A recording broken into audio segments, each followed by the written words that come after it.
네, 오늘은 룻기서 2장 10절에서 16절 말씀을 중심으로 빛을 비추는 삶이라는 제목으로 하나님의 말씀 함께 나누도록 하겠습니다. 네, 요즘 뉴스를 보면 정말 스트레스 받는 사람들이 점점 늘어나고 있음을 느끼는 것 같습니다. 정치를 봐도 시원함이 없고, 경제를 봐도 물가는 너무 높은데 나아질 기미는 없고, 날마다 이어지는 갈등의 문제 때문에 온 나라는요, 정말 떠들썩합니다. 이러다 보니까 뉴스 보기가 정말 싫어져요. 겁이 납니다. 저도 매일 뉴스를 보는데 정말 좋은 소식은 하나도 없는 것 같아요. 오히려 설상가상으로 날마다 흉폭한 사건들, 그런 뉴스는 끊임없이 뉴스를 가득 채우고 있습니다.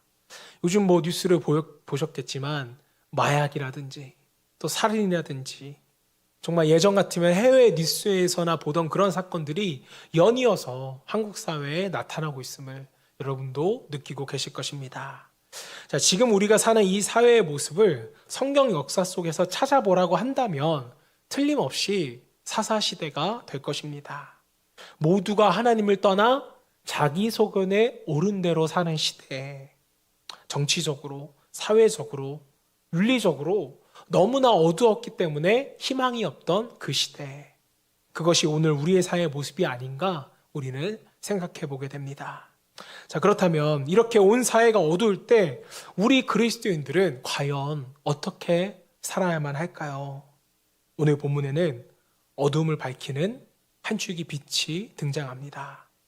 어두움이 심하면 심할수록 빛은 더욱 밝아지듯이 사사시대가 너무나도 깜깜했기 때문에 오늘 본문의 짧은 이야기는요, 더 빛을 발하는 것만 같습니다. 모두가 자기 소견대로 행하던 그때 저 멀리 베들레헴에서 한 줄기 빛이 비춰지기 시작한 것이었습니다. 그들은 비록 가난하고 어려웠지만 하나님을 사랑하고 사람들을 귀히 여겼습니다.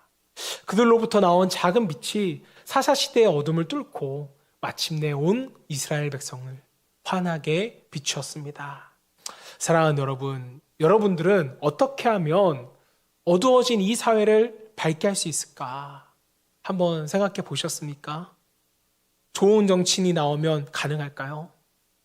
훌륭한 대통령이나 훌륭한 과학자나 훌륭한 경영인이 나오면 과연 이 사회가 밝아질까? 아닙니다.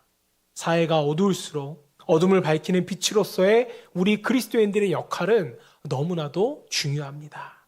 이런 어두운 사회 속에서 내 영혼을 살리고 우리가 가족을 일으키며 이웃에게 소망을 주는 삶은 과연 어떤 삶인 것인가? 오늘 본문 말씀을 통하여서 우리가 이것을 발견하기를 원합니다. 오늘 본문은 나오미와 룻의 귀향으로부터 시작을 합니다. 나오미는 남편과 재산을 모두 잃은 채 룻을 데리고 고향 베들레헴으로 돌아왔지만 앞으로 살아갈 길이 막막하기만 합니다. 오늘 본문의 상황을 보면요, 당장 하루 먹고 살기에도 걱정입니다. 먹고 살 양식이 전혀 없어요. 혹시 성도님들 중에 양식이 떨어져 본 경험을 한 분이 계실지는 모르겠습니다. 저는 솔직히 말씀드리면 그런 경험은 없어요.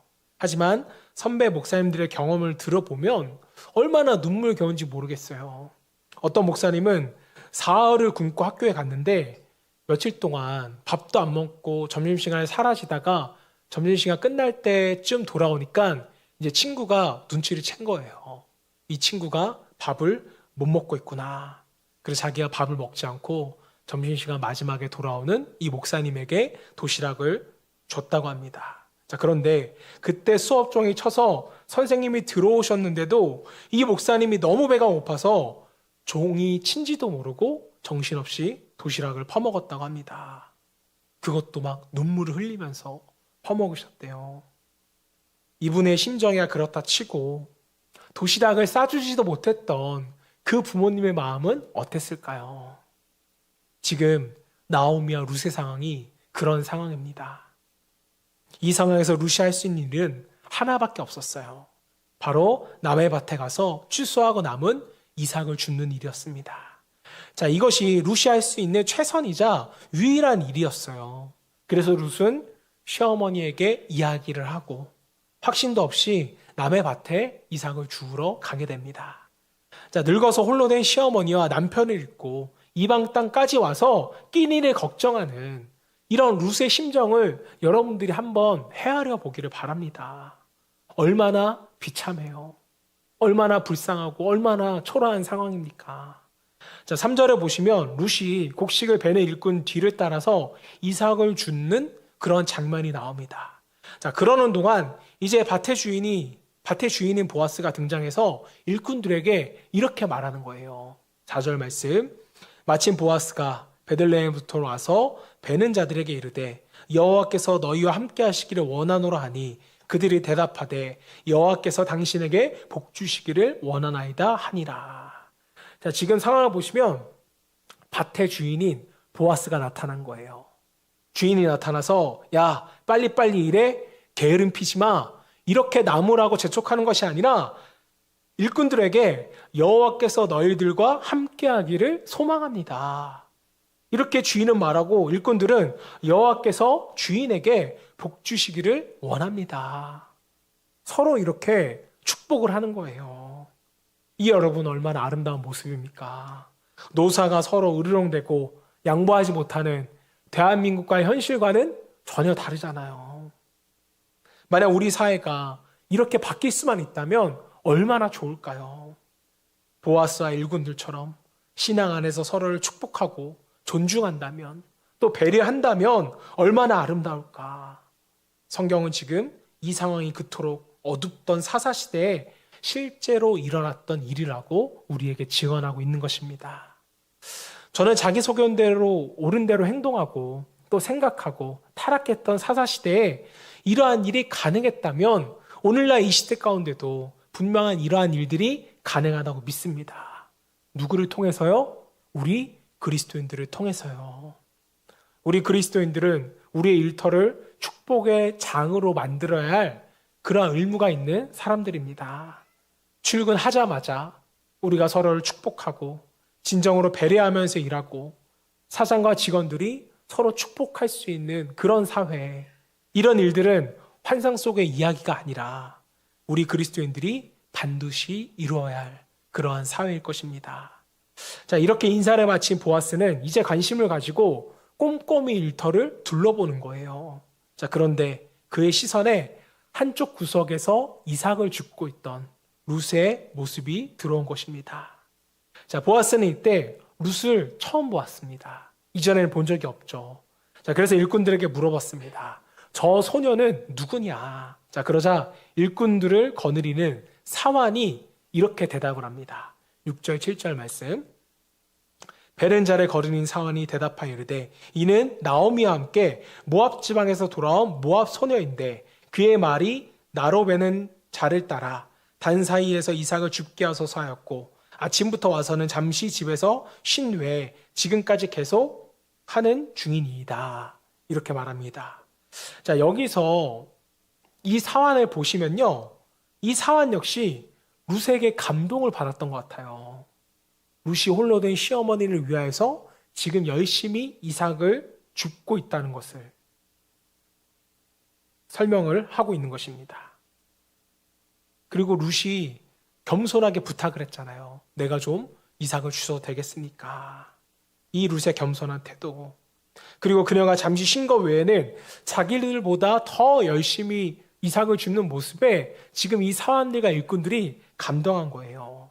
그래서 주인인 보아스에게 룻에 대해서 은근히 긍정적으로 대답을 해주는 것을 볼 수가 있습니다. 자, 여러분, 지금 추수밭에 등장하는 사람들의 모습을 보면 모두가 아름답다는 게 느껴지세요? 주인과 사환은 서로를 진심으로 축복하고 룻은 홀로 된 시어머니를 부양하기 위해서 열심히 일하고 있고 그 모습을 바라보는 일꾼들은 감동이 되어서 주인에게 그녀에 대해서 좋게 이야기를 해줍니다. 자기 입장만 변호하고 모든 문제를 상대방 탓으로 돌리는 오늘날 이 시대와는요, 정말 다른 모습이고 우리가 꿈꿔야 할 모습입니다. 자, 사환으로부터 말을 들은 보아스는요, 룻에게 이렇게 말을 해요. 8절 말씀. 보아스가 룻에게 이르되 내 딸들아 들으라. 이삭을 주우러 다른 밭으로 가지 말며 여기서 떠나지 말고 나의 소녀들과 함께 있으라.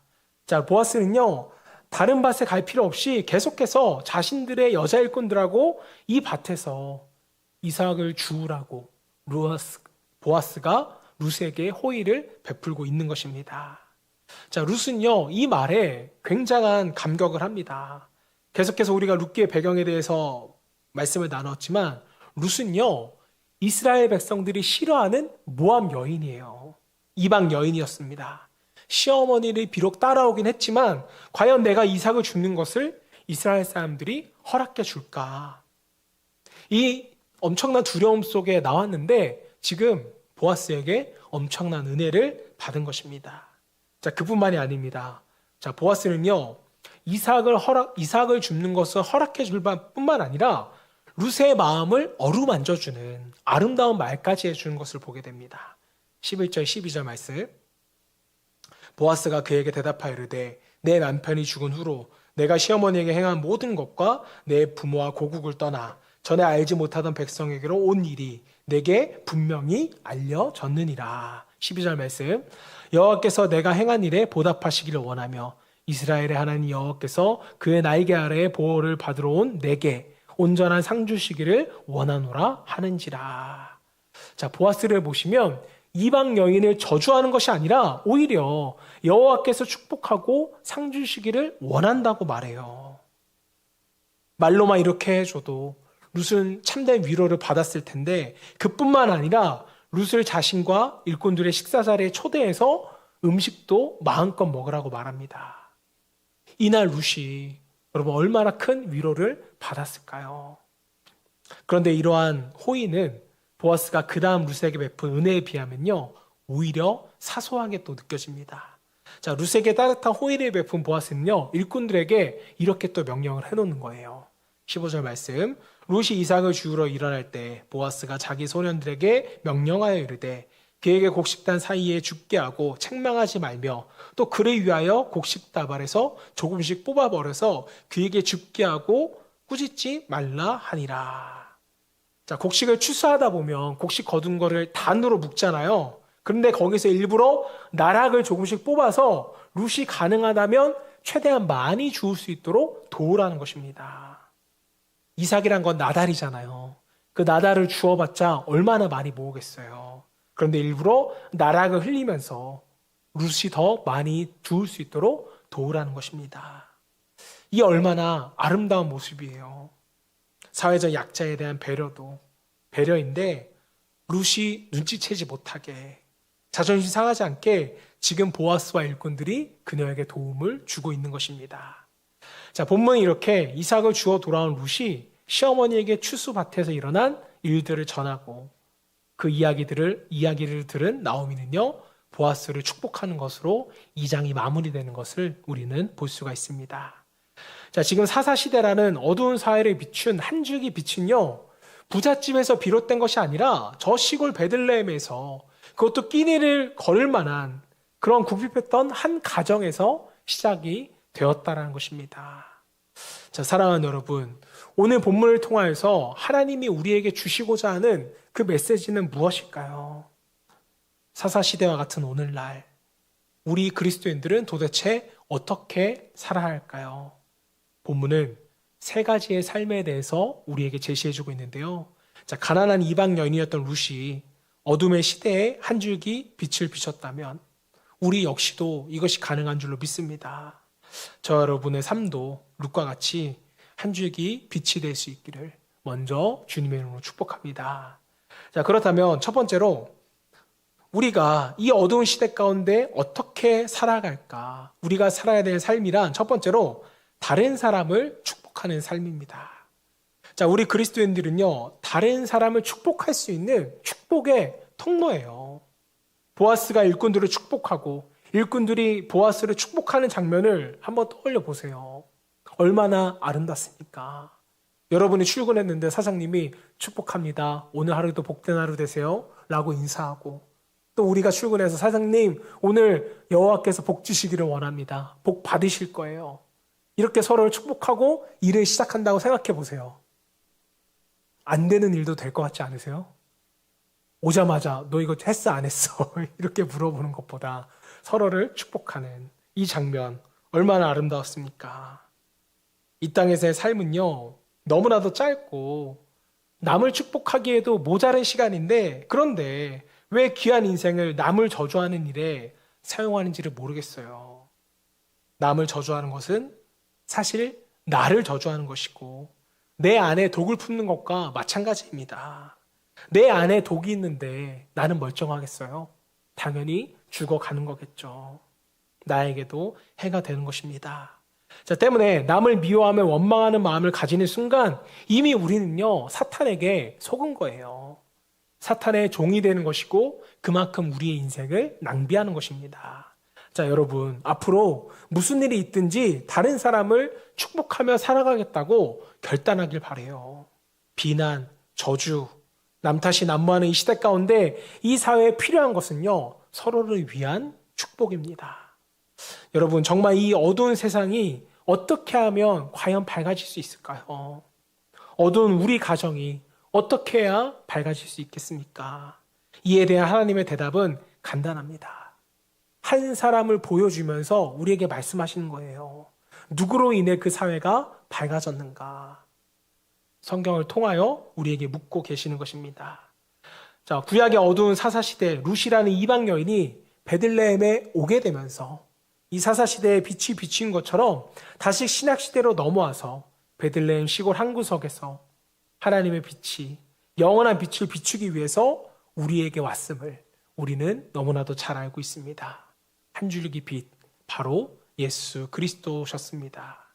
그분은 우리를 축복하기 위하여 어두운 우리의 삶을 밝혀주시기 위하여서 이 땅에 오셨잖아요. 우리가 비록 가진 것이 없고 연약하지만 마음을 다해 예수님의 가르친 대로 남을 축복하며 우리가 살아갈 때 우리에게서 빛이 나온다고 하나님은 말씀하십니다. 결국 우리의 축복이 어둠을 물리친다는 거예요. 우리의 축복이 세상을 변화시킨다는 것입니다. 자, 예수님은 제자들을 전도하러 보내면서 이렇게 말씀하셨어요. 마태복음 10장 12절 13절 말씀. 또 그 집에 들어가면서 평안하기를 빌라. 그 집이 이에 합하면 너희 빈 평안이 거기 임할 것이요. 만일 합당하지 아니하면 그 평안이 너희에게 돌아올 것이니라. 자, 예수님의 가르침은 누구를 만나든지 뭘 빌래요?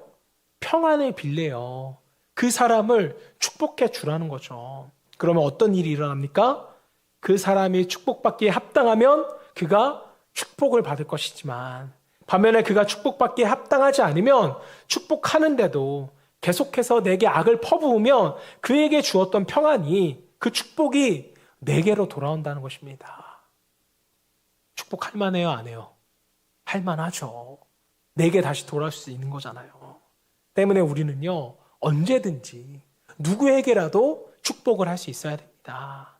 상대방이 나를 저주한다고 해서 나도 같이 저주해서는 안 된다는 거예요. 이것은 어두운 시대, 믿지 않는 사람들의 방식입니다.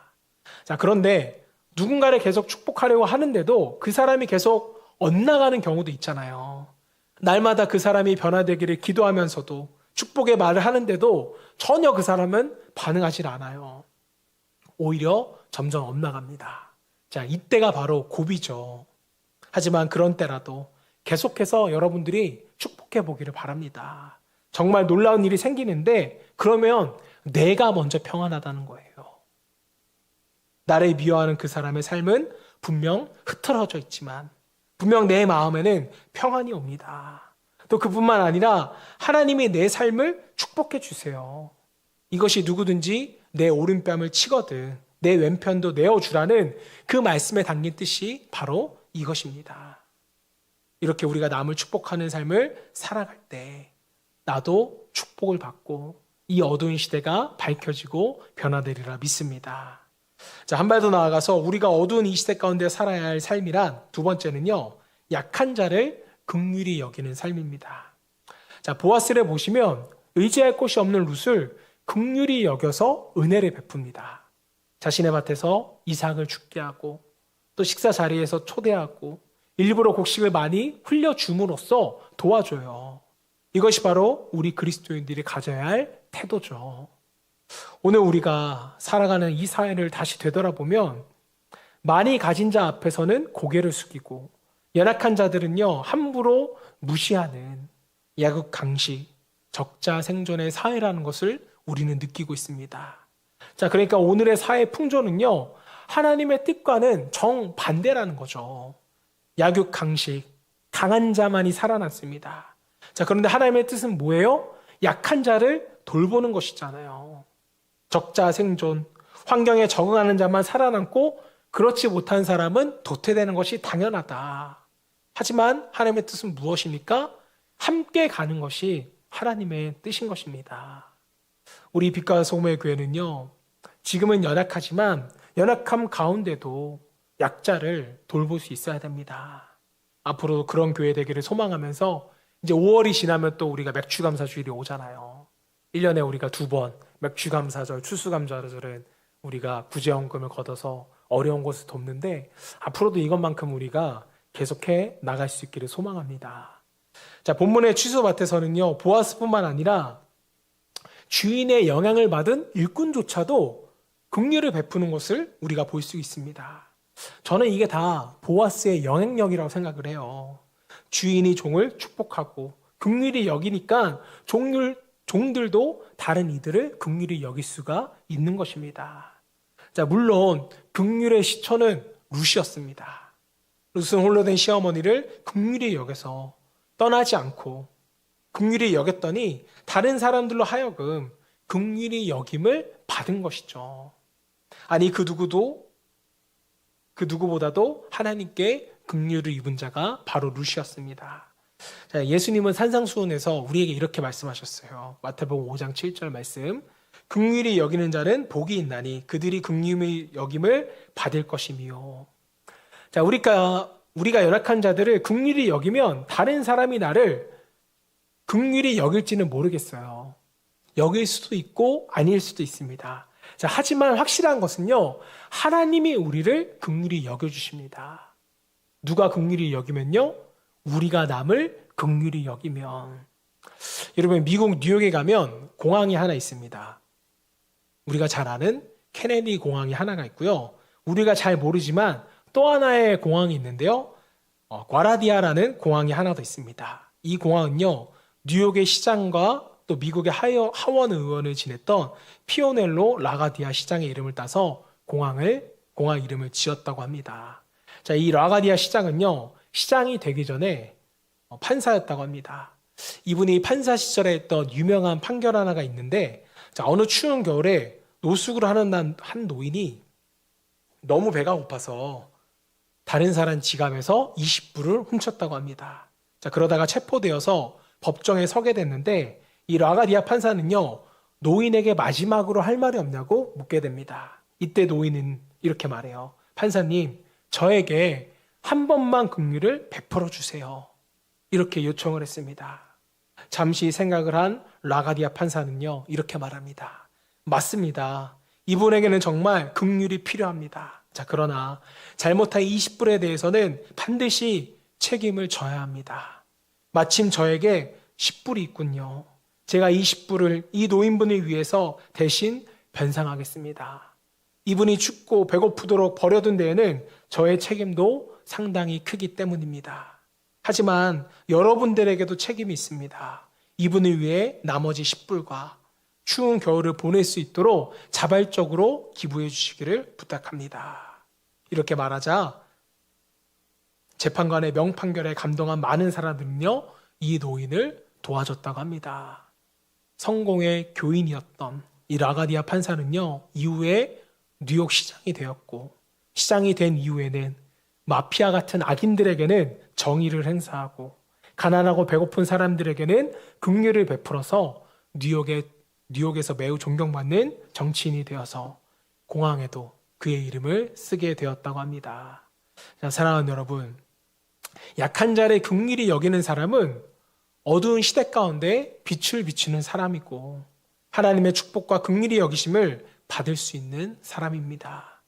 오늘 저와 여러분 모두가 다른 사람을 축복하며 살아갈 수 있을 뿐만 아니라 긍휼히 여기며 살아가겠다고 결단하시기를 바랍니다.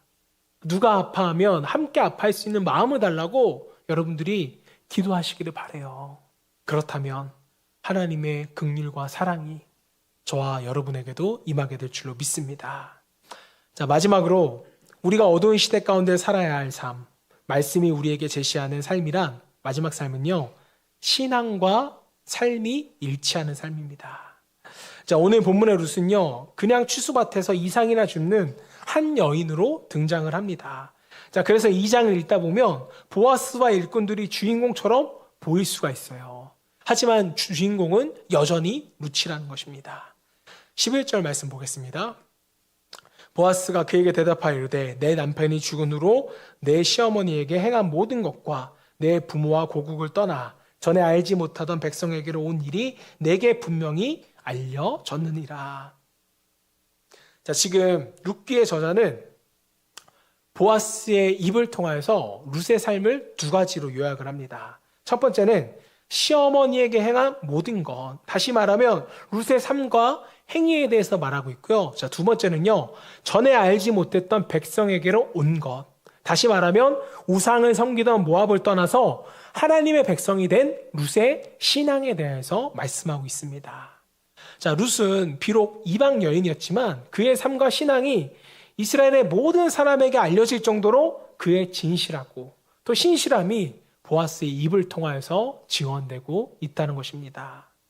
자, 하나님의 백성들이 자기 소견에 옳은 대로 행하는 바람에 어두워진 그 시대, 이때 희망의 빛 한 줄기가 비춰지는데 놀라운 것은요, 이스라엘의 종교 지도자가 아니라 이방 여인에게서 그 빛이 나왔다는 사실입니다. 오늘 우리가 묵상해야 할 부분이 저는 여기 있다고 생각합니다. 마찬가지로 오늘날 이 어두운 시대 가운데 이 사회를 누가 밝힐 수가 있을까?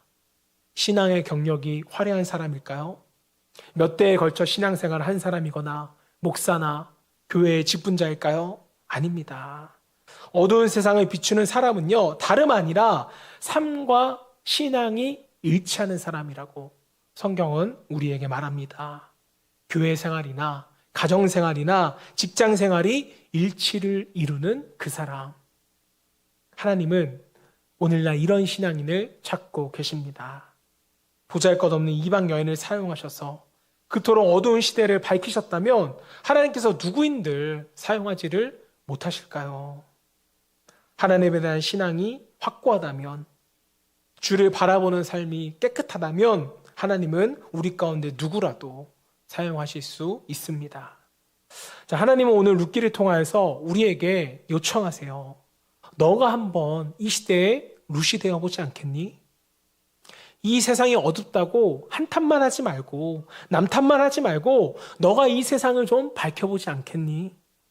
이것이 오늘 하나님이 우리에게 주시는 음성입니다. 이제 이야기를 하나 나누고 마치도록 하겠습니다. 1878년 영국에서 전당포를 운영하던 한 사람이 있었습니다.